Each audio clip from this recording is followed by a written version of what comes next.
بسم اللہ الرحمن الرحیم۔ اسلامک فیتھ میں جو ہمارے فنڈامنٹلس ہیں، جس کو ہم دین کی بنیاد یا فاؤنڈیشن کہتے ہیں، اس میں سب سے پہلا نمبر آتا ہے ونس آف اللہ، یونٹی، ایک اللہ ہے، جس کو ہم توحید کہتے ہیں۔ توحید اللہ کو ایک ماننا، توحید کے ساتھ ساتھ ہمارا یقین اور فیتھ ہے، جس کے بغیر کوئی مسلمان نہیں ہوتا، کہ اس یونیورسل سسٹم میں اللہ ہر کام عدل سے کرتا ہے۔ عدل، جسٹس، وہ جسٹ ہے۔ پہلی بات توحید، ونس آف اللہ۔ دوسری بنیاد جسٹس آف اللہ۔ تیسری ہے ہولی گائیڈنس، پروفیٹہڈ، اللہ کی طرف سے رسولوں کو بھیجنا، اس پر یقین کرنا ہر مسلمان کے لیے واجب ہے۔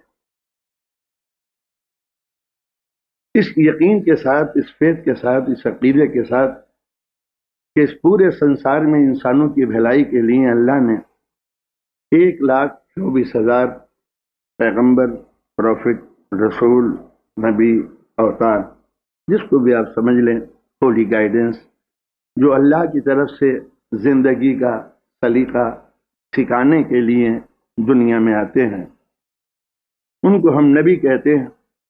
جس کے پاس قانون ہوتا ہے اس کو رسول کہتے ہیں۔ ہر مسلمان پر وہ واجب ہے کہ یہ اقرار کرے کہ ہر دیش میں ایک نبی آیا ہے۔ اگر کوئی انکار کر دیتا ہے کہ میں پچھلے نبیوں کو نہیں مانتا، وہ مسلمان نہیں رہتا۔ جو بھی جس دیش میں جو کہہ رہا ہو کہ یہ اللہ کا اوتار ہے، اللہ کا رسول ہے، اللہ کا نبی ہے، ہمیں یقین کرنا پڑتا ہے کہ وہ ہے، اس کی عزت اور رسپیکٹ کرنی پڑتی ہے۔ یہ ہمارے اوپر اسلام میں واجب ہے کہ جو جس دیش کا نبی، رسول، پیغمبر، پروفٹ، اوتار ہو، اس پر یقین کریں۔ ایز فار ایگزامپل موسیس، حضرت موسیٰ جن کو کہتے ہیں، جیوز اور یہودیوں کے نبی تھے۔ ایک مسلمان کو ضروری ہے، ایک مسلمان کے لیے، کہ اس پر یقین کریں، فیتھ کریں کہ وہ پروفٹ آف اللہ۔ اگر کوئی مسلمان یہ کہہ دے that I don't believe in Moses, actually he's not Muslim، اسی دن وہ اسلام سے نکل جائے گا جس دن وہ یہ کہہ دے گا کہ میں موسیٰ کو نہیں مانتا، یا جس دن یہ کہہ دے کہ میں جیسس کرائسٹ کو نہیں مانتا، اسی دن وہ اسلام سے نکل جائے گا۔ وہ رسول کو مانے، نماز پڑھے، روزہ رکھے، حج کرے، زکوٰۃ دے، لیکن وہ یہ کہتا ہے کہ میں عیسیٰ کو نہیں مانتا، موسیٰ کو نہیں مانتا، جیکب کو نہیں مانتا، جوزف کو نہیں مانتا، ابراہم کو نہیں مانتا، اسماعیل کو نہیں مانتا، نوح کو نہیں مانتا، آدم کو نہیں مانتا، اسلام سے خارج۔ سب کچھ پنکچوئل، نماز پڑھتا ہے، پنکچوئلٹی، لیکن یہ ہے کہ اس کا فیتھ ہے کہ یہ نبی نہیں تھے۔ یہ ہے وہ برادرہڈ، کہ ہم ہر نبی کو رسپیکٹ کی نگاہوں سے دیکھیں، اس کی کتاب کو عزت کی نگاہوں سے دیکھیں، اور جو بھی مخلوق ہے اس دنیا کے اندر، اس کو پیار کی نظر سے دیکھیں، کیونکہ جب خدا پیار کی نظر سے دیکھ رہا ہے تو ہم نفرت کی نظر سے کیوں دیکھیں کہ یہ ہندو ہے، یہ جین ہے، یہ بدھسٹ ہے، یہ عیسائی ہے۔ زندگی جہاں بھی ہے احترام کے لائق ہے، ریسپیکٹیبل ہے، یہ ہمارا یقین۔ تو پہلی چیز ہوئی ونس آف اللہ، توحید۔ دوسری چیز ہوئی عدل، کہ اللہ کا جتنا بھی ایڈمنسٹریشن ہے وہ سب عدل کے اوپر ہے، جس کا ہم ذکر کریں گے۔ تیسرا ہے ہولی گائیڈنس، پروفیٹہڈ۔ پروفیٹہڈ کے دو ڈپارٹمنٹ ہیں، ایک قانون لانے والا اور ایک قانون بچانے والا۔ ایک کو نبی کہتے ہیں اور اسی کے ویسرائے کو، جانشین کو، اس کی جگہ پر آنے والے کو امام کہتے ہیں۔ ہمارا یقین ہے کہ ہر ملک میں، ہر دیش میں نبی بھی آئے، امام بھی آئے، جو ان کو دین کو آگے بڑھاتے رہے۔ سب سے آخر میں جو عقیدہ ہے ہمارا، وہ ڈے آف ججمنٹ کا، انصاف کا دن ہوگا، جہاں آدم سے لے کے اور آخری دم تک جتنی بھی زندگیوں نے دنیا میں جنم لیا ہے انسانوں نے، انہوں نے کیا کیا جیون میں کرتویہ کیے ہیں، وہ بائی پاس نکل نہیں جائیں گے، ان سب کو روکا جائے گا۔ اور چونکہ اللہ عدل کرتا ہے، ظلم نہیں کرتا، اور یہ بھی عدل ہے کہ ظالم کو سزا دی جائے، اور یہ بھی عدل ہے کہ جس نے نیک کام کیے ہیں اس کو نظر انداز نہ کیا جائے۔ لہذا ڈے آف ججمنٹ کا عقیدہ ایک مسلمان کے لیے ضروری ہے، واجب ہے۔ جو یہ کہہ دے جو مر گیا وہ مر گیا، ختم ہو گیا حساب کتاب اس کا، اسلام اس کو باہر کر دیتا ہے، ڈپورٹ۔ آپ کا کوئی تعلق اسلام سے نہیں ہے، اس لیے کہ جو انصاف کے دن کا قائل نہ ہو وہ ظلم کے دن کا قائل ہے۔ ظلم عدل کے خلاف، اور عدل اللہ کی شان۔ بہت سے ورڈز اور ٹرمز جو ڈیلی لائف میں یوز ہوتے ہیں وہ اپنے میننگ کو کھو دیتے ہیں۔ جیسے ہم کہتے ہیں میں انصاف کی بات کرو، ہم یہ بھی نہیں جانتے انصاف کس کو کہتے ہیں۔ بہت ظلم کر رہے ہیں میاں، ہم یہ بھی نہیں جانتے ظلم کس کو کہتے ہیں۔ عدل سے کام لو میاں، ہم یہ بھی نہیں جانتے کہ عدل کس کو کہتے ہیں۔ تو مسلمانوں کا جو یہ دوسرا حصہ ہے فیتھ کا، فنڈامنٹل جو فاؤنڈیشن ہے ہمارے اسلام کی بنیادیں، جسٹس، عدل، اس کے بہت بڑے نہیں۔ یہ یونیورسل سسٹم چھوٹا ہے، اس کا عدل بہت بڑا ہے۔ عدل کیا ہے اور ظلم کیا ہے، پہلے ہم اس کو سمجھ لیں۔ ظلم، وٹ از ظلم؟ وضع الشیء فی غیر محلہ، اسلام کی طرف سے کسی چیز کو اس کی جگہ سے ہٹا کے دوسری جگہ رکھ دینا، یہ ظلم ہے۔ عدل کیا ہے؟ ہر چیز کو اس کے صحیح مقام پہ لا کے رکھ دینا، to keep everything to its proper place۔ تو یہ ہوا عدل کہ ہر چیز کو اس کے صحیح مقام پر رکھ دینا۔ تو دو چیزوں کو جاننا ضروری ہے، وہ چیز کیا ہے، اس کا مقام کیا ہے۔ تو پہلے ہم یہ جانیں کہ وہ چیز ہے کیا چیز، اور اس کو کس مقام پر رہنا چاہیے۔ ٹوپی اگر سر پہ ہے تو عدل ہے، پیروں میں ہے تو ظلم ہے۔ ساکس پیروں میں ہے تو عدل ہے، ہینڈ کرچیف بنا لیں تو ظلم ہے۔ یہ ہے ظلم کی اور عدل کی اسلامک ڈیفینیشن۔ ہر چیز کو اس کے صحیح مقام پر ہونا چاہیے۔ یہ یونیورسل سسٹم جو ہم دیکھ رہے ہیں، solar system, galaxies, other galaxies, galaxies and galaxies, کتنی وسیع دنیا ہے ہمیں نہیں معلوم۔ پتہ نہیں اگلی سینچری میں ہماری اولادیں جانیں گے یا نہیں جانیں گی، مگر معلوم یہی ہوتا ہے کہ نسلوں کے بعد نسلیں مٹ جائیں گی، مگر دنیاؤں کی سرحدوں کا اور سیماؤں کا پتہ نہیں چلے گا۔ تو اس سے اندازہ لگایا جا سکتا ہے کہ جب اس کی بنائی ہوئی چیزوں کی حد نہیں معلوم تو بنانے والے کی حد کیا معلوم ہے۔ تو لہذا یہ پورا یونیورسل سسٹم جو ہے یہ بچا کیسے، قائم کیسے ہے، یہ اس کا ایگزسٹنس جو ہے وہ کس پہ ڈیپینڈ کرتا ہے؟ یہ ہے جسٹس، عدل، بیلنس، ہر چیز کو جو بیلنس کیے ہوئے ہے. دھرتی جہاں ہے وہیں پر رہے گی, سورج جہاں ہے وہیں پر رہے گا, دوسرے پلانٹ جہاں ہیں وہ وہیں رہیں گے. تو ہر چیز کو اس کی صحیح جگہ پر رکھنا یہ ہے عدل. اس کی جگہ سے ہٹا دینا یہ ہے ظلم. ظلم کے معنی یہ نہیں ہے کہ کسی کے گھونسا مار دیا تو یہ ظلم ہو گیا. دیکھنا چاہیے کہ گھونسا مارنے کے لائق بھی تھا یا نہیں تھا. ایک بدماش آدمی سڑک سے گزر رہا ہے, اس نے ایک بچے کو چھیڑ دیا, ایک لڑکی کو چھیڑ دیا.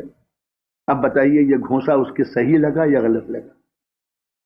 اگر آپ یہ کہہ دیے کہ گھونسا مارنا بری بات ہے, ٹھیک, اچھے کا مارنا بری بات ہے, مگر برے کا مارنا, اگر یہ نہ مارا گیا تو کیا ہوگا؟ چاقو ہے, چاقو کا بنانا یا رکھنا کوئی بری بات تھوڑی ہے. اس کا جو یوز ہوگا وہ اسے بتاتا ہے کہ یہ اچھا کیا آپ نے یا برا کیا. ایک لٹیرا بدماش آتا ہے, ایک بچے کو کڈنیپ کر کے لیے جا رہا ہے, پسٹل اس کے ہاتھوں میں, میرے پاس کچھ نہیں تھا, اتفاق سے چاقو ہاتھ آ گیا, میں نے اس ظالم بدماش کے مار دیا چاقو. بتائیے چاقو برا ہوا یا اچھا ہوا؟ تو آپ اگر یہ کہہ دیں کہ چاقو مارنا ہی برا ہے تو پھر برا برا نہیں رہے گا, پھر تو اچھوں کا راج ختم ہو جائے گا, بروں کا راج آ جائے گا. اب دیکھنا یہ ہے کہ اس چاقو کا پریوگ اور صحیح استعمال کہاں ہوگا, پسٹل کا صحیح استعمال کہاں ہوگا, توپ کا استعمال کہاں ہوگا. کسی نے دیش کے اوپر آکرمن کر دیا, اس نے حملہ کر دیا. اب آپ شانتی کے بھجن گا رہے ہیں کہ نہیں کوئی جواب مت دو, ارے توپیں چل رہی ہیں جواب دو. تو توپ کا استعمال غلط نہیں ہوگا, میزائل کا استعمال غلط نہیں ہوگا, ایٹم بم کا بھی استعمال غلط نہیں ہوگا.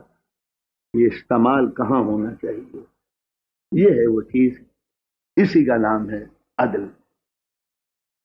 عدل جو ہے وہ کوٹھی میں نہیں ہے, کوٹھیوں میں بھی ہے, سڑکوں میں بھی ہے, بازاروں میں بھی ہے, اسکول میں بھی ہے. ہاں عدل ہو سکتا ہے تو نیتاؤں کے یہاں نہ ہو, وہ ٹھیک ہے, اتنا استعمال کر لیا ہے انہوں نے عدل کیا, بھی عدل کی کوئی ضرورت نہیں رہی ان لوگوں کے لیے. بہرحال تو جسٹس آف اللہ کے معنی یہ ہے کہ پوری کائنات بیلنس ہے, ہر چیز کو اس نے اس کے صحیح مقام پر رکھا ہے. وہاں سے ہٹا دینے کا نام ہی تو قیامت ہوگا, کہ ہر چیز وہاں سے اپنی جگہ سے جب ہٹ جائے گی, سورج اپنی جگہ چھوڑ دے گا, زمین اپنی جگہ چھوڑ دے گی, چندر اپنی جگہ چھوڑ دے گا, تو کائنات کے اندر قیامت کا دن وہی ہوگا کہ ایک لمحے کے لیے یہ پورا نظام ختم کر دیا جائے گا. تو عدل کہتے ہیں کسی چیز کو صحیح مقام پر رکھنا. ایک لفظ ہے انصاف. انصاف کو کبھی کبھی ہم عدل کے معنی میں لے لیتے ہیں, ہو سکتا ہے کبھی آتا ہو انصاف. انصاف اور عدل میں فرق ہے. انصاف کہتے ہیں اس کا بیس ہے نصف, آدھا, نصف, آدھے کو کہتے ہیں انصاف, کہتے ہیں جو برابر بانٹ دے, ایکول ڈسٹریبیوشن, یہ ہوا انصاف. تو ہر جگہ انصاف کا لفظ صحیح نہیں ہوتا, اس کے معنی یہ لے گئے ہیں کہ عدل سے کام کرو, یہ ہوا انصاف. یعنی اگر بٹوارے میں جھگڑا ہو تو اس وقت کہا جائے گا کہ میاں دو بیٹے ہو, انصاف سے کام کرو, آدھا آدھا لے لو, یہ ہوا انصاف. لیکن عدل کے کیا معنی ہے کہ جس کا آپ کو ملنا چاہیے تھا اتنا ہی ملنا چاہیے. اگر آدھا ملنا چاہیے تو انصاف کا تقاضا یہ ہے کہ ان کو آدھا آدھا بانٹ دو. لیکن کسی کو نہیں ملنا چاہیے تو اب اس سے نہیں کہیں گے کہ انصاف سے کام کرو. تو اسلام نے ظلم سے بچایا ہے, عدل کا حکم دیا ہے, ظلم سے بچو, ہر چیز کو اس کے صحیح مقام پر رکھو. باپ جہاں ہے وہیں رہنے دینا. بڑھاپے کی وجہ سے اس کی حیثیت نہیں بدلتی کہ وہ بوڑھا ہو گیا, اب وہ ایک ورکنگ کریکٹر نہیں ہے, ارننگ ممبر نہیں ہے, ریٹائرڈ ہو گیا, بیمار ہے, اب وہ نہیں کہہ سکتا تو اس کے بقار سے ہٹا دیا جائے کہ اب تو یہ بیکار ہو گئے. تو ہر چیز کو اس کے صحیح جگہ پر رکھنے کا نام عدل ہے. ماں جہاں ہونی چاہیے وہاں ماں ہو، اس کا بڑھاپا یا تیز بولنا یا چلانا ہر بیٹے کو ناگوار گزرتا ہے، شاید مجھے بھی گزرا ہو، آپ کو بھی گزرتا ہو، لیکن قرآن مجید کا جو حکم ہے وہ یہ کہ ان کو بڑھاپے کی بنا پر ان کی انسلٹ نہ کی جائے۔ اگر کسی نے ماں کی آواز پر آواز بلند کر دی تو وہ دین سے خارج ہو جاتا ہے۔ دیکھیے اسلام کے اندر کس قدر عدل سے کام لیا گیا ہے کہ جس نے زندگی قربان کر کے تم کو جیون دیا، زندگی دی، گوشت کا لوتھڑا تھے، اس گوشت کے لوتھڑے کو کس شفقت و پیار اور محبت سے وہ پالتی ہے۔ انصاف یہ ہے کہ جب تم گوشت کا لوتھڑا بن جاؤ، ماں باپ گوشت کا لوتھڑا بن جائیں، تو اب عدل کا تقاضا کیا ہوگا کہ جب تم گوشت کا لوتھڑا تھے تو اس نے پالا، جب یہ گوشت کا لوتھڑا ہوں گی تو تم پالا۔ جب تم چیختے تھے تو اگر یہ ماں بھی اسی انداز سے چیختی تو کیسا لگتا؟ رات میں میرا پوتا اٹھا، درد تھا، چیخنے لگا، وہ نہیں بہو تھی وہ بھی چیخی، ارے سونے دے۔ میں نے کہا آوازوں میں کیا ریس ہو رہی ہے؟ یہ چیخ رہا ہے درد میں، تم پیار کرو ہم درد، تو درد کا جواب یہ نہیں ہوتا کہ کوئی چیخ رہا۔ تو اسی طریقے سے ایک ماں اگر چیختی ہے تو اس کے دو کارن ہیں، دو سبب ہیں۔ ایک تو یہ کہ جو پیشنس کی کوالٹی ہے بڑھاپے میں وہ باقی نہیں رہتی، چیخے جو کورک ہے جوانی کا وہ جب ڈھیلا ہو جاتا ہے تو آواز نہیں نکلتی کوکر سے، تو آواز نکلے گی۔ دوسرے اسے غرور ہوتا ہے، کس پر چیخ رہے ہیں؟ بیٹے۔ اس یقین کے ساتھ ماں چیختی ہے کہ میں دن بھر چیخوں گی تو یہ سنتا رہے گا پیار سے۔ ہم چیخ کا جواب چیخ سے دیتے ہیں، ہم اتنی دیر کے لیے بھول جاتے ہیں کہ وہ کس کمپلیکس کی بنا پر چیخ رہی ہے۔ اس کو تو اولاد کا غرور چاہیے۔ میں ایک مرتبہ ایک سوٹر لے کے آیا، پتا جی کو دیا، لندن کا سوٹر تھا، بڑا اچھا خوبصورت، چلا گیا۔ میں پتہ نہیں میاں کا موڈ کیوں خراب ہے۔ تھوڑی دیر کے بعد میں گزر رہا تھا تو میاں بیوی دونوں بیٹھے ہوئے بات کر رہے تھے، میری ماتا جی اور پتا جی۔ وہ کہہ رہی کہ تم نے سوٹر لا کے کیوں پھینک دیا؟ میں پھینکوں گا نہیں، میں دیکھنا چاہتا ہوں کہ یہ اٹھا کے دوبارہ دیتا ہے یا نہیں دیتا، جھلا تو نہیں جاتا۔ تب میں نے کہا کہ بڑھاپے میں جانے کے بعد ان میں کچھ غرور ہو جاتا ہے کہ یہ میرے بچے ہیں جن کو میں نے پالا ہے، جوان کیا ہے، اور جب پالا ہے تو سیکھنے کا حق ہے۔ اب تھوڑی دیر کے لیے ماں باپ بھول جاتے ہیں کہ بیچارہ جب چیختے جب یہ کوارے تھے، اب ایک طرف سریلی آواز میں غزل سنانے والی آ گئی تو یہ کہاں چیخو پکار جوانی برداشت کر پائے گی۔ اور وہ بھی جب میڈیا ماشاءاللہ اس قسم کے ڈائلوگ سکھاتا ہے نئی نسلوں کو، باپ کہہ رہے ہیں یہاں شادی کر لو، it is not your business daddy, مجھے ادھیکار ہے اپنے جیون کے سوچنے کے لیے۔ ہاں بیٹی، اس وقت سوچا ہوتا کہ جب تم گود میں پیشاب و پخانے میں، اس وقت سوچتی کہ یہ زندگی کیا ہے۔ تو لہذا عدل اور انصاف کا تقاضا یہ ہونا چاہیے کہ جس طرح اللہ کی یہ کائنات اپنی جگہ پر صحیح ہے، اپنے مقام پہ چھوٹے اور بڑے سیارے پلانٹ گھوم رہے ہیں اور سب کو قدرت بیلنس کیے ہوئے ہے، تو یہی جسٹس اور انصاف قدرت ہر گھر میں دیکھنا چاہتی ہے کہ ماں باپ بیوی بھائی بہن، کبھی کبھی ہم جوش میں آگے بڑھ جاتے ہیں اور ماں کے کہنے کی بنا پر، باپ کے کہنے کی بنا پر کہیں کہیں رائٹس کا مس یوز بھی ہوتا ہے۔ ماں اور باپ نے دیکھا کہ بیٹا ہر بات سن لیتا ہے، تب وہ بہو کے خلاف بات شروع ہو گئی۔ دو ہی صورتیں ہیں، یا تو بیوی کو سپورٹ کیا تو ماں باپ کو نکال دیا، دوسری بھی مثالیں ہیں ماں باپ کو اتنا سپورٹ کیا کہ بیوی کا رہنا مشکل ہو گیا، خبردار جو میری ماں کے خلاف۔ عدل کا تقاضا یہ ہے کہ وضع الشفیع محل دے، ہر چیز کو اس کے محل پر رکھو، بیوی اپنی جگہ پر ہے، وہ بھی زندگی لے کے آئیے، وہ بھی حقوق لے کے آئیے۔ ساس اماں اگر ہر وقت پیچھے پڑی رہیں گی تو وہ بھی اپنا ذہنی توازن کھو دے گی اور عقل کہیں سے کہیں چلی جائے گی۔ اب یہی ایک مرد کی سب سے بڑی خوبی ہونی چاہیے، وہ کیا پارٹ پلے کرے کہ میڈم بھی خوش رہیں اور ماتا جی بھی خوش رہیں۔ یہ ماتا شریفی تو کبھی کبھی، مگر خبردار ماں سے مت کہیے گا کہ تم کبھی کبھی ڈس بیلنس ہو جاتی ہو، ورنہ قیامت آ جائے۔ تو لہذا لڑکے کو اپنے شادی کے بعد زندگی کو بہت ہی بیلنس رکھنا پڑتا ہے اس کے اندر۔ اب یہ کہ کیسے رکھے، ہم کہتے ہیں کہ میاں اتنے ٹی وی دیکھتے ہو، اتنے ڈرامے دیکھتے ہو، اتنی افسانے پڑھتے ہو، اتنے ناول پڑھتے ہو، عقل اللہ نے دی ہے، پڑھے لکھے ہو، اب یہ تم بیلنس کرو۔ ان کی گود میں تم نے زندگی آنکھ کھولی ہے اور ان کی آغوش میں تم آنکھ بند کرتے ہو، اصلی زیادہ نہیں ہے۔ اب یہ دیکھو کہ ان دونوں زندگیوں میں بیلنس کیسے قائم کیا جائے، یہی تمہارا ایڈمنسٹریشن ہے۔ فرض کیجئے آج تم شوہر ہو، کل کو تم لیڈر بن گئے، جب لیڈر بن گئے تو پورے شہر کو، پورے ملک کو، پورے دیش کو، پورے پرائم منسٹر کو کیسے بیلنس کرو گے؟ تو پہلے کوشش کرو کہ اپنے گھر کے اندر نیتا بنو، کبھی ان کی کہہ دی، کبھی ان کی کہہ دی، کبھی ماں کو خوش کر دیا، کبھی بیوی کو خوش کر دیا۔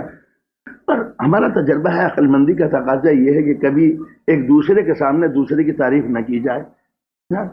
وہ بھی یہی، اگر کہیں آپ نے ماں کی تعریف کر دی، ماں کا کہنا ماننا چاہیے، یہ کرنا چاہیے، یہ کرنا چاہیے، ماں تم نے تمہارے ہاتھ کے پراٹھے کتنے اچھے ہیں، اور وہ آلو کی بھاجی کا کیا کہنا، بریانی بنائی تھی امی تم نے، ایک مرتبہ آج تک یاد ہے۔ آپ کو نہیں معلوم بریانی کا نام سن کے ان کی جو قربانی ہو رہی ہے برابر میں جو بناتی ہوں تو کوئی تعریف نہیں، بڑھیا کی تعریف ہے۔ یہی سب سے بڑی خوبی ہونی چاہیے کہ آپ کس طریقے سے اپنے گھر کو بیلنس کریں کہ ایک دوسرے کے سامنے تعریف نہ کریں، اور مرد کا سب سے بہترین کام یہی ہے کہ تعریف کیا جائے، اس لیے کہ جس کے سامنے ہے وہ ماں ہے، ماں ایک عورت ہے، عورت ایک ایموشنل کریکٹر ہے۔ جس طرح حسین غزل پہ کسی کا سر جھومتا ہے، اسی طرح عورت بیچاری سیدھی سادی ہے، تعریف کے اندر مگن ہو جاتی ہے۔ ماں کے گلے میں باہیں ڈال دیجئے، سارے شکوے آنسوؤں میں بہتے چلے جائیں گے۔ بیوی کے سامنے دو چار ڈائلگ بول لی تو مر جاؤں گا، جان دے دوں گا، قربان ہو جاؤں گا، وہ فوراً قدم پر سر رکھ دے گی، نہیں پتی دیوتا تم لگے جان دے دو گے، تیری ودوا کس طرح زندگی گزارے گی؟ تو لہذا انصاف کا جو تقاضا ہے جسٹس کا، وہ یہ کہ کسی کے حقوق دوسرے کی بنا پر تباہ و برباد نہ ہو۔ ہم نے وہ گھر بھی تباہی کے منہ پہ دیکھے ہیں کہ جنہوں نے بیوی کا کہنا مانا اور ماں سڑکوں پہ آ گئی۔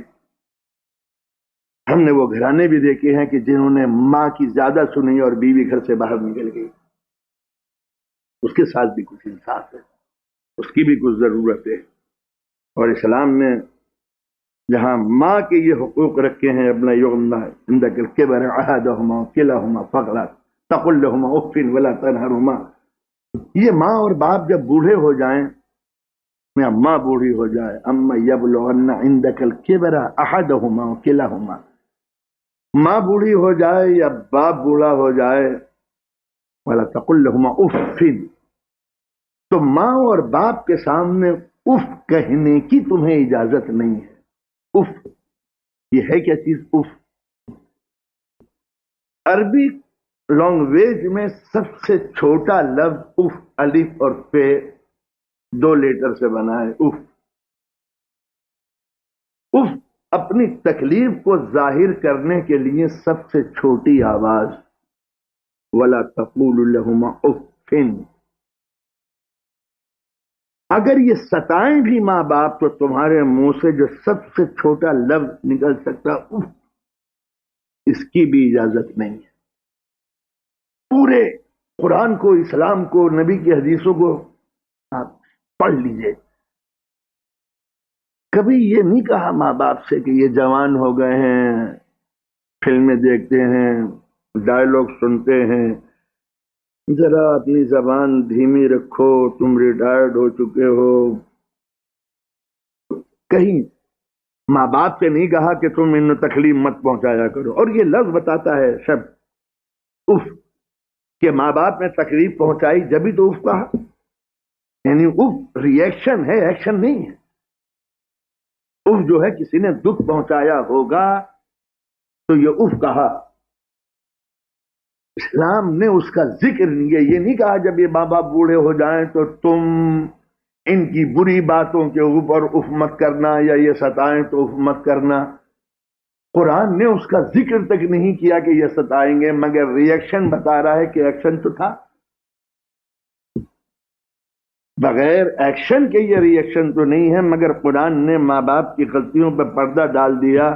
لڑکی سے کہا تم اف مت کرنا، تم تیز مت بولنا، ولا تنہرہما، جھڑکنا نہیں. کیا کرنا، جھڑکنا نہیں. وقل لہما قولا کریما، اسپیک دیم پولائٹلی. ایک لفظ استعمال ہوا ہے کہ ماں باپ سے بولو تو کریم کی طرح بولو. یہ اللہ کی ایک لفظ ہے کریم، ہم اس کو کہتے ہیں اللہ کریم، اللہ کریم. اس کے معنی بہت ہے، بے پناہ کا رحم کرنے والا، امداد کرنے والا.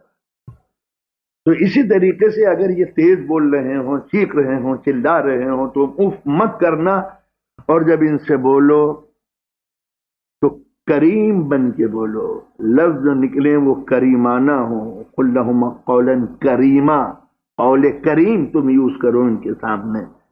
سخت لہجہ نہیں، جھلکنا نہیں، سختی نہیں، تانے نہیں، کریم بن کے. اس لیے کہ اگر تانے دینے لگے، کیا میں نے تمہارا علاج نہیں کرایا، میں نے تم کو اس سال کپڑے لا کے نہیں دیے، میں نے اماں کے لیے یہ نہیں کیا، یہ نہیں کیا، یہ کریمانہ گفتگو تو نہیں ہوئی. وہ تانے دیں تو حق ہے ان کا. ہم کس چیز کے تانے دیں؟ جو کچھ بھی ہے انہی کا بنایا ہوا یہ شریر ہے. اب یہ کمبخت شریر ہی اگر شریر ہو جائے، اردو کا شریر، تو بڑی مصیبت ہو جائے گی اس کے اندر. قل لہما قولا کریما، ان سے گفتگو کرو تو الفاظ کریم الفاظ نکلے، کریمانہ انداز گفتگو. واخفض لهما جناح الذل من الرحمہ. جب ان کے سامنے جاؤ تو ذرا سمٹ کے بیٹھو، اپنے شولڈر کو ذرا بھینچ لو، دبا کے بیٹھو. واخفض لهما جناح الذل من الرحمہ. اور ایکٹنگ سے مت بیٹھنا، یہ ایکٹنگ کر رہے ہیں کرنے، رحم کے عنوان سے، کہ جیسے کوئی رحم کی بھیک مانگتا ہے، اس طریقے سے بیٹھو ان کے سامنے. اور جب یہاں تک تم آ جاؤ کہ یہ سخت ظلم کریں تو تم رحم کرو، یہ ستائیں تو تم اف نہ کرو، یہ گالیاں بکیں تو تم تنہر، سخت لہجے میں ان سے گفتگو نہ کرنا. وقل لہما قولا کریما، یہ گالیاں دیں تو تمہارے لفظ سے کریم گفتگو نکلے. جب سامنے جاؤ تو اکڑ کے نہیں، سمٹ کے بیٹھو. اور جب یہاں تک بھی آ جائے، ایک مرتبہ علی کی نسل میں ہمارے چھٹے امام، امام جعفر صادق سے کسی نے پوچھا کہ ایک ماں باپ کا حق کیا ہے اسلام. تو آپ نے فرمایا کہ اگر ایک بیٹا 70 ایئرس کاندھے پہ بٹھا کے ماں باپ کو پیدل چلا کے حج کرائے، 70 ایئرس کاندھوں پہ بٹھا کے اگر حج کرائے پیدل، تو یہ ایک رات کا بدلہ تھا جب ماں نے اسے گیلے میں سے اٹھا کے خشکی میں لٹا دیا تھا. ماں کے ایک رات کے ایک لمحے کی قیمت بیٹے کے 70 سال کی لگاتار کوشش کے برابر. یہ اسلام نے عورت کو حق و انصاف کے تقاضے کے تحت یہ دیا. اور جب یہاں تک آ جاؤ کہ شانے تمہارے کاندھے رحمت کے انداز سے سمٹے رہیں ان کی رسپیکٹ میں، تو یہ نہ سمجھ لینا کہ تم نے ان کا حق ادا کیا، بلکہ نہیں، تم اس کا حق ادا کر ہی نہیں سکتے. نہیں کر سکتے تو خالی بیٹھو. اسلام نے کہا نہیں، اتنا تو تم کرو کہ یہ ظلم کریں تو تم اف نہ کرو، یہ تیز بولیں تو تم آہستہ بولو، یہ گالیاں بکیں تو تم قول کریم سے گفتگو کرو، یہ اکڑ جائیں تو تم سکڑ جاؤ. اب اسلام ایک عجیب و غریب بات کہتا ہے، تم اس سے زیادہ کر بھی نہیں سکتے. اب ایسا کرو کہ تم ان کے لیے ہم سے دعا مانگو کہ پالنے والے رب ارحمہما کما ربیانی صغیرا. میں یہاں تک تو آ گیا ہوں اپنے ماں باپ کی سیوا کرتے کرتے، نہیں کر سکتا آگے، ان کا حق ادا نہیں ہوا. بندہ ان کا حق ادا کر ہی نہیں سکتا، اولاد ان کا حق ادا بھی نہیں کر سکتی، مگر تو کر سکتا ہے. تو تو میرے ماں باپ پر ویسا رحم کر جیسا رحم انہوں نے مجھ پہ کیا تھا جب میں چھوٹا سا تھا. رب ارحمہما کما ربیانی صغیرا. اے اللہ تو میرے ماں باپ کے اوپر ویسا رحم کر جیسا رحم انہوں نے مجھ پہ کیا تھا جب کہ میں چھوٹا سا تھا. کیا فرق ہوا اس کا؟ انہوں نے رحم کیا تھا بندہ ہو کر، تو کرم کر خدا ہو کر. کتنا فرق ہو گیا کہ بندے کے اختیار میں نہیں کہ ماں باپ کا حق ادا کر سکے، انہوں نے حق ادا کیا اپنا بندہ بن کے. تو میری طرف سے ان پر رحم کر اللہ بن کے اپنی تمام توانائیوں کے ساتھ. لہذا اسلام نے حق و انصاف کے تقاضے کے تحت حکم دیا کہ زندگی گزرو ماں باپ کی اطاعت کے تحت ان کے حق جانو، ان کے رائٹ جانو، حقوق جانو. اب اگر کوئی بیٹا ایسا ہو کہ پکا مسلمان ہے، وہ مسلمان داڑھی والا مسلمان نہیں ہے کہ وہ داڑھی رکھنے مسلمان نہیں کیا کہ اسلام کے اوپر پوری پریکٹس کی اس نے، اب وہ مرنے کے بعد جو ڈے آف ججمنٹ قیامت کا دن ہوگا، انصاف ہوگا، ہاں یہ جنتی ہے، جنت میں بھیج. اب وہ جنت کے دروازے پہ پہنچا تو جو فرشتے جنت کے دروازے پہ ہیں انہوں نے کہا کہ ماں باپ کا NOC لے کے آئے. یہ اسلام نے ایک عجیب و غریب حکم دیا ہے، نو آبجیکشن سرٹیفکیٹ. مرتے دم باپ راضی تھا یا ناراض، ماں راضی تھی یا ناراض، حج بھی کیے، زکات بھی دی، نماز بھی پڑھی، سارے قرآن پڑھا، حفظ کیا، سب کچھ کیا، ماں ناراض مری. تو جتنے بھی اعمال عمل کیا ہے وہ سب کینسل ہو جائے. ماں راضی ہے تو یہ سارے اعمال صحیح ہیں، باپ راضی ہے تو ان نیکیوں کی قیمت ہے. لیکن اگر ماں باپ کو ناراض کیا ہے تو چیریٹی بھی کی، غریبوں کو بھی دیا، بچوں کو بھی پڑھایا، اسکول بھی بنائے، ہاسپٹل بھی بنائے، سڑکیں بھی بنائیں، سارے کام کیے، مگر ماں ناراض مری.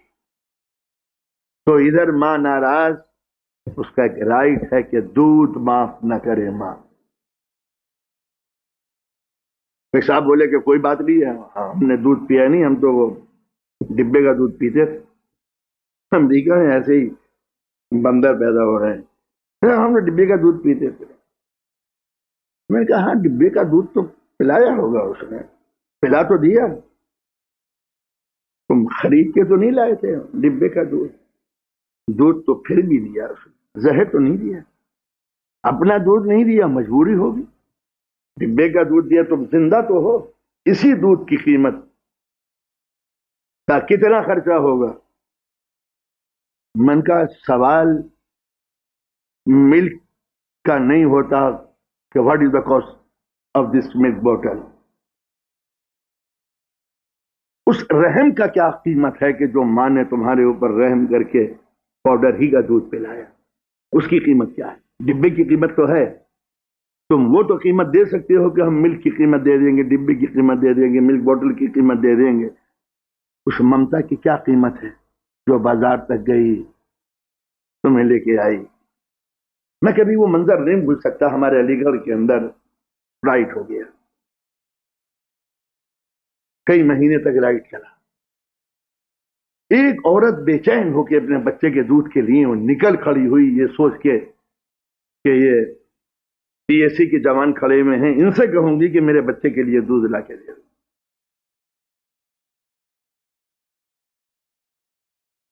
کیسے بیان کیا جائے, وہ سڑک پہ تڑپ رہی تھی اور رائفل کی گولی سے اس کا کلیجہ بھن گیا تھا, خون بہ رہا تھا, اور وہ یہ کہہ رہی تھی میرے بچے کو دودھ پہنچا دو, میں تو ختم ہو گئی. آپ نے اندازہ لگایا اس کی قیمت کیا ہوگی؟ یہ وہ واقعہ ہے کہ جو ہم نے اپنی آنکھوں سے دیکھا. تو سوال کیا یہ ہوگا کہ ماں کتنے روپے لے کے گئی تھی دودھ لینے کے لیے؟ 10 روپے, 20 روپے, 25 روپے, کتنا؟ تو 20 روپے دے کے کیا یہ ماں کے اس جذبے کی قیمت ہے؟ خون کی بھی کوئی قیمت نہیں ہے. وہ گھر سے نکلی کرفیو آرڈر میں, یہ جانتی تھی کہ سنسناتی ہوئی گولیاں اس کا لہو چوس لیں گی, لیکن اس کے اختیار میں ہوتا تو اپنے لہو کو نچوڑ کر بچے کی زندگی بچا لیتی. اس کی کوئی قیمت ہے دنیا کے اندر, اس ماں کے جذبے کی اس کے اندر؟ تو کیا ہیومن ویلو ترازو پہ تولا جائے گا کہ انسان کی قیمت کتنی ہے؟ تو ایک آدمی کا ریٹ کیا ہوگا میٹ کا, اس کا 200 روپے کلو. بکرے کا گوشت 100 روپے کلو ہے, تو آدمی کا گوشت کتنا ہوگا؟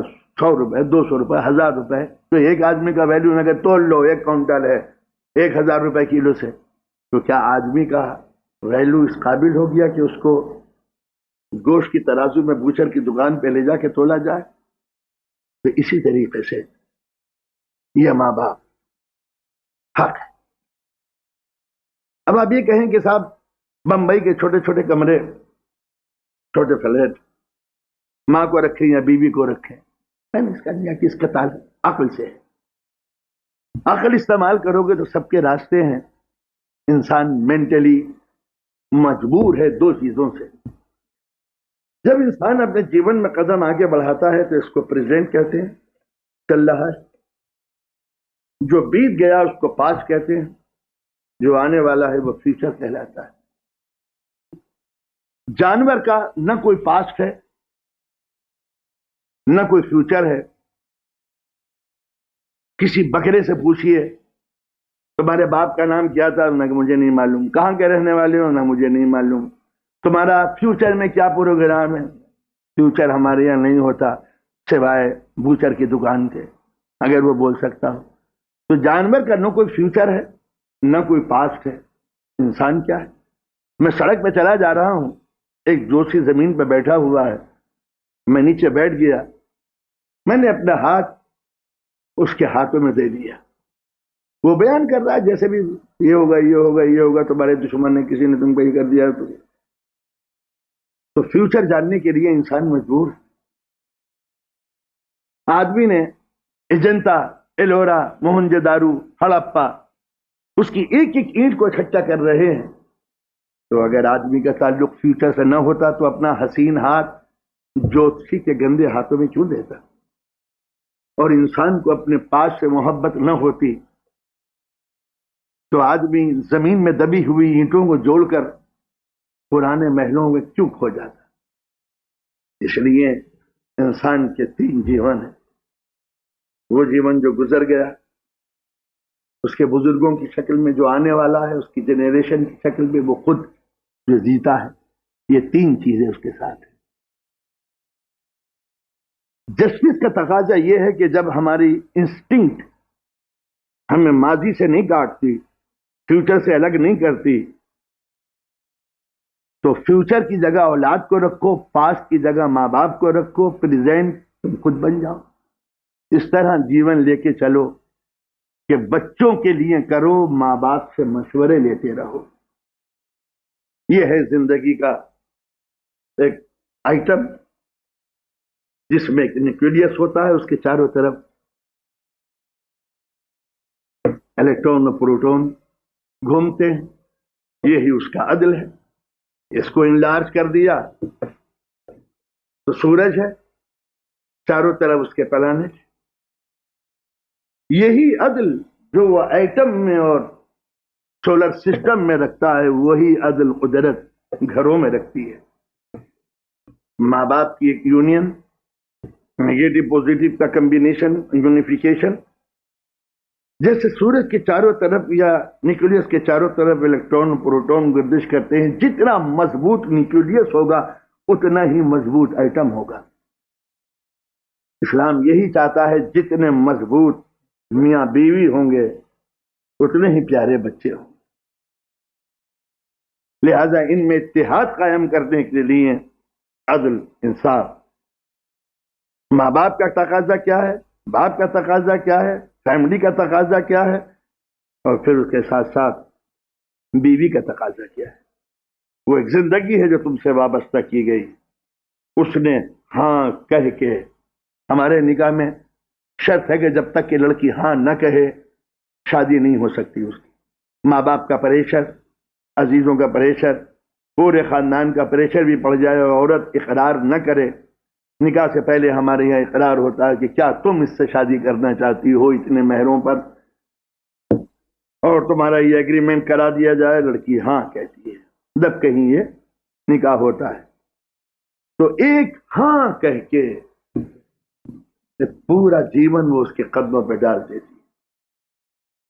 اس کے معنی یہ نہیں کہ ماں نے بھڑکا دیا، بہنوں نے بھڑکا دیا اور بھڑک گئے اور معلوم ہوا کہ وہ گھر سے باہر ہے۔ ٹھیک ہے، آپ کی بیوی ضرور ہے اور ساس اماں کی بہو ہے، مگر آپ کے سگے بیٹی کی سگی ماں ہے۔ جس کو دھکے دے کے نکال رہے ہو وہ تمہاری بیوی ہے اور نسلوں کی ماں ہے، ویسی ہی ماں جیسے تمہاری ماں تھی۔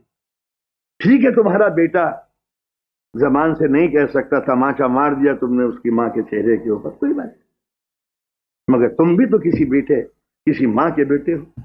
اب اس کو بیلنس کرنا کہ بیلنس کیسے کیا جائے، یہی ایک انسان کی سب سے بڑی خوبی ہے کہ وہ کس طریقے سے اپنی زندگی کو آگے بڑھائے کہ نہ بیوی کے حق کے اوپر کوئی بات ڈالے، ورنہ پھر وہ اسلام کی جو دوسری فاؤنڈیشن ہے عدل، تو جب اللہ عادل ہے تو ایک مسلمان کو بھی عادل ہونا چاہیے۔ عادل ہونا چاہیے تو ماں باپ کے حقوق اپنی جگہ پر ہیں، اس کے رائٹس اپنی جگہ پر ہیں، اسی طرح اولاد کے حقوق ہیں۔ اولاد جب پیدا ہوتی ہے تو اس کے ننھے سے ذہن میں ممتا کی ہوک ہوتی ہے۔ چھوٹا سا بچہ چاہتا ہے کہ ہر وقت اسے کوئی پیار کرے، بھیج کے پیار کرے، یہ ایک بچے کا مزاج ہوتا ہے۔ ہمارے پاس جو موجودہ کلچر بنایا ہے یورپ نے اور امریکہ نے مل کے، یہاں ہمارے پاس سب کچھ ہے، وہ وقت نہیں ہے جو ہم بچوں کو دے سکتے ہوں یا ماں باپ کو دے سکتے ہوں یا بیوی کو دے سکتے ہیں۔ سارا وقت تو چھین لیا ٹی وی مہارانی نے۔ فرصت ملے تو کسی اور رخ پہ دیکھیں۔ میں آپ کو میرا ایک دوست تھا، بیچارہ ہوتا تھا، میں جب بھی مجھے وقت ملتا میں اپنے اس دوست کے پاس جا کے بیٹھ جایا کرتا، گھنٹوں پیار محبت کی باتیں، اسکول کا زمانہ، کالج کا زمانہ، گھنٹوں باتیں ہوتی تھی۔ آپ یقین مانیے کتنا پیارا مجھے معلوم ہوتا تھا جب وہ میرے بچپن کے واقعات، لڑائی جھگڑا، اس سے لڑ گئے تھے، اسکول میں سے جھگڑا ہو گیا تھا، وہ یہ ہو گیا تھا، ہاکی کھیل رہے تھے، وہ تمہاری ٹانگ میں مار دی تھی اور اس نے آنے کے بعد جگندر نے سر پہ وہ پھیر دیا، کتنا اچھا معلوم ہوتا تھا۔ اب وہ ماشاءاللہ اس کی حالت بڑی اچھی ہو گئی، نیا فلیٹ لے لیا اور اس نے مجھے فون کیا کہ آؤ میرا فلیٹ دیکھو، اور میں نے کلر ٹی وی لیا ہے، اس زمانے میں نیا نیا چلا تھا، میں گیا اس کے پاس، ٹی وی چل رہا تھا، میں بھی بیٹھ گیا، 2 گھنٹے تک وہ بھی ٹی وی دیکھتا رہا، میں بھی ٹی وی دیکھتا رہا. اس کے بعد مجھے جانا تھا. اچھا بھائی خدا حافظ. میں اٹھ کے جانے لگا، دروازے تک بھی نہیں آیا، اس لیے کہ فلم کلائمیکس پہ پہنچ چکی تھی. میں چلا گیا، وہ ٹی وی کے پاس بیٹھا رہا. آپ نے اندازہ لگایا کہ جب ایک دوست سے ملنے کے لیے وقت نہیں ہے تو میرے دل پہ یہ اثر ہوا کہ پھر میں کبھی اس کے پاس ملنے کے لیے نہیں گیا. اس نے فون بھی جاتے نہیں ہو. میں نے کہا بھائی تم ٹی وی کو دیکھو، میں بیوی کو دیکھتا ہوں، وہ بھی میرے پاس ایک ٹی وی ہے. انہوں نے کہا یہ کلرڈ ہے. میں نے کہا اس کا بھی ٹیکنیکل ابھی خراب نہیں ہوا ہے. زندگی کا یہ عجیب و غریب قسم کا روپ ہے جو ہمارے پاس اب وقت نہیں ہے نہ بیوی کے پاس بیٹھنے کا. وہ بھی اندر ایک بوائلنگ کوکر کی طرح ٹھکتی رہتی ہے کہ اس کی پرابلمس ہیں. شوہر کے پاس وقت نہیں ملتا. Job job job, business business business, duty duty duty, shop and nothing else. نہ ماں کے پاس بیٹھنے کا وقت ہے، نہ باپ کے پاس بیٹھنے کا وقت ہے. سارے سمبند اور رشتے توڑ دیے تمہارے اس ٹی وی کلچر نے، جو ایک پالیسی ہے. یعنی یہ کوئی وہ نہیں ہے کہ منورنجن، یہ منورنجن نہیں ہے. ختم. منورنجن اس کو نہیں کہتے. یہ وہ پوائزنس گیس ہے جو یورپ کا میڈیا دنیا میں سکھا رہا ہے. کبھی آپ سے گفتگو ہوگی کہ پس پردہ ٹی وی کون لوگ ہیں، کیا چاہتے ہیں، کبھی سنیے گا اگر وقت رہا تو. تو جب بچوں کے پاس وقت نہیں ہے تو بچہ کیا کرے گا؟ اس کو تو دوست چاہیے. اور کبھی گھر میں اولاد کے سامنے باپ بن کے مت جائیے گا، دوست بن کے. لڑکی ہے تو ماں کی سہیلی بن کے، ایسی سہیلی کی جو دل کی باتیں ماں سے کہہ سکے. اور بیٹا ہے جو دوست بن کے، کبھی آپ نے والی بال، کرکٹ، ٹینس دیکھا ہے کھیلیں بچے کے ساتھ؟ نہیں. کیوں؟ آپ کی سپریورٹی کے خلاف ہے کہ بچے کے سامنے بیٹھ کے کچھ کھیلیں. اسے ٹائم دیجیے، اسے پیار دیجیے، اس سے دوستی کیجیے، اس کی دل کی باتیں سنیے، اس کے ساتھ گھومیے، ہنسی مذاق کیجیے، وہ فری ہو جائے تو کوئی راز چھپا کے نہیں رکھے گا. اور اسے معلوم ہوگا، پھر وہ انتظار کرے گا ڈیڈی نہیں آئے، 6 بج گئے، ڈیڈی نہیں آئے. وہ ڈیڈی کو تھوڑی چھوٹا دوست کو دیکھ رہا ہے جس کے ساتھ وہ بیٹھ کے کھیلے گا، گپ شپ اڑائے گا، ہوٹل میں جا کے آئس کریم کھائے گا، ڈیڈی اسے چاکلیٹ دیں گے. یہ وہ زندگی ہے کہ جس کو شفقتوں میں پالتی ہے. یہ انصاف کا تقاضا ہے. خدا کا انصاف دیکھیے ہمیں کیسے پالتا ہے. ہم اس کے خلاف بولتے ہیں پھر بھی زبان چلتی ہے. شکتی دیتا ہے زبان کو اس کے خلاف بولنے کے لیے. ہم خدا کے خلاف دیکھتے ہیں اور وہ آنکھوں کو پتھر نہیں بنا دیتا. ہم خدا کے خلاف سنتے ہیں اور وہ کانوں پہ شٹر نہیں لگا دیتا. خدا کے خلاف ہم اس کی منزلوں پہ قدم بڑھاتے ہیں اور وہ پیرالائز نہیں کر دیتا. سارا کام ہم اس کی مرضی کے خلاف کرتے ہیں اور یہ جانتے ہوئے بھی کہ اندھیروں کمروں میں قانون کی نظر تو نہیں جاتی مگر معبود کی نظر جاتی ہے. وہ بظاہر نظر نہیں آتا مگر قرآن میں اس نے ایک بات کہی ہے، نحن اقرب الیہ من حبل الورید. تمہاری بیک بون دور ہے، ہم اس سے زیادہ نزدیک. تم جو سوچتے ہو وہ ہم جانتے ہیں، جو پلاننگ بناتے ہو وہ ہم جانتے ہیں، جو دن کی روشنی میں تم کرتے اور کہتے ہو وہ ہم جانتے ہیں، رات کی تاریکیوں میں جو تم حرکتیں کرتے ہو اس کا ہمیں علم ہے. اس سب کے بعد بھی ہماری داد و دشش میں کوئی کمی نہیں آتی. پھر وہی ابر کرم برستا ہے، پھر وہی ٹھنڈے پانی کی فواریں آتی ہیں، پھر وہی گرم غذائیں دیتا ہے، پھر وہی تھکے ہوئے انسان کو بستر پہ سلا دیتا ہے. یہ ساری عنایتیں ہیں، کبھی رک نہیں پھیرتا، ہر غلطی کو معاف کر دیتا ہے. تو لہذا جس شفقتوں سے وہ ہمیں پالتا ہے، قدرت کہتی ہے کہ تم بھی پالو. قرآن مجید میں ایک لفظ یوز کیا ہے رب، اپنے لیے بھی رب کہا ہے، ماں باپ کے لیے بھی رب کہا ہے، رب ارحمہما کما ربیانی صغیرا، میں بھی پالتا ہوں، یہ ماں باپ بھی تمہیں پالتے ہیں۔ آج میں دیکھا کہ وہ لفظ جو اللہ کے لیے تھا وہ اس نے بندوں کے لیے استعمال کیا کہ تم بھی پالتے ہو۔ تو جس طرح وہ شفقتوں سے پالتا ہے، عدل کا تقاضا یہ ہے کہ ہم بھی پیار سے پالیں۔ غلطی بھی بچے کرتے ہیں، نظر انداز کر دیں، وہ بھی سمجھاتا ہے، نبیوں کی شکل میں، کتابوں کی شکل میں، ویدوں کی شکل میں، بائبل کی شکل میں، توریت کی شکل میں، قرآن کی شکل میں، تم بھی سمجھا دیں، پیار کی شکل میں، شفقت کی شکل میں، تحفے کی شکل میں، گفٹ کی شکل میں۔ تو جتنا پیار دو گے بچے کو، جتنا وقت دو گے بچے کو، اتنا ہی اس کا ڈیولپمنٹ پیدا ہو۔ اور جتنا بچے سے دور رہو گے، کس کے لیے کما رہے ہو؟ تمہیں کمانے سے فرصت نہیں۔ بچہ سمجھتا ہے کہ ان کو دھن کی ضرورت ہے، اولاد کی ضرورت نہیں۔ بیوی سمجھتی ہے اس کو کمائی کی پڑی ہے، لگائی کی کیا ضرورت۔ ماں باپ سمجھتے ہیں اپنے بیوی بچوں کے لیے کر رہا ہے، اسے اب ماں باپ کا کیا خیال۔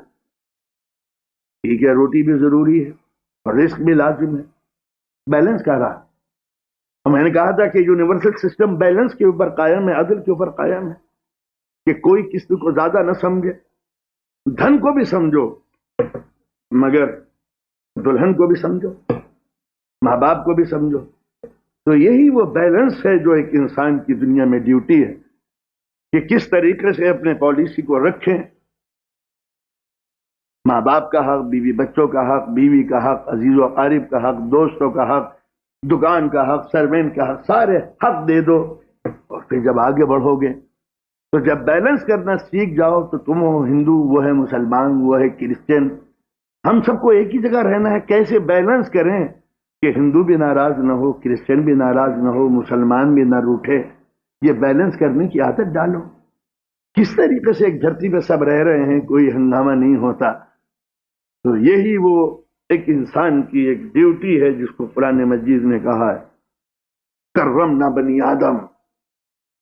ہم نے انسان کو جو ہیومن بینگ ہے سب سے زیادہ سپیریئر بنایا ہے۔ لقد خلقنا الانسان فی احسن تقویم۔ انسان سے زیادہ ہم نے کسی کو پیارا نہیں بنایا اس دنیا میں، سب سے زیادہ خوبصورت بیلنس اس کی جسم میں دیا ہے۔ احسن تقویم، جس کی باڈی میں بیلنس ہے، نہ سر بڑا، نہ آنکھیں چھوٹی، نہ کان بڑے، نہ ہاتھ چھوٹے، نہ ہاتھ لمبے، نہ پیر بڑے، یہ بیلنس۔ تو ہم نے احسن تقویم، ہم نے اس کی باڈی کے اندر پروپورشنلی جو بیلنس قائم کیا ہے وہ کسی میں نہیں۔ یہی اسلام کا دستور تھا جو ہمارے یہاں جسٹس آف اللہ، عدل، وضع الشیء فی محلہ، ہر چیز کو اس کے محل پہ رکھ دو، یہ عدل ہے۔ اس چیز کو ہٹا دو گے اسی کا نام ظلم ہے۔ خدا ہم سب کو توفیق دے، سب کو، کہ ہم اپنی زندگی میں عدل قائم کریں۔ ماں باپ کا حق، بیوی بچوں کا حق، پڑوس کا حق، دوسرے دھرم والوں کا حق، اس سارے حق کے ساتھ جئیں تو ایک بیلنس لائف، سکون، شانتی، پیار ہمیں دے گی۔ وما علینا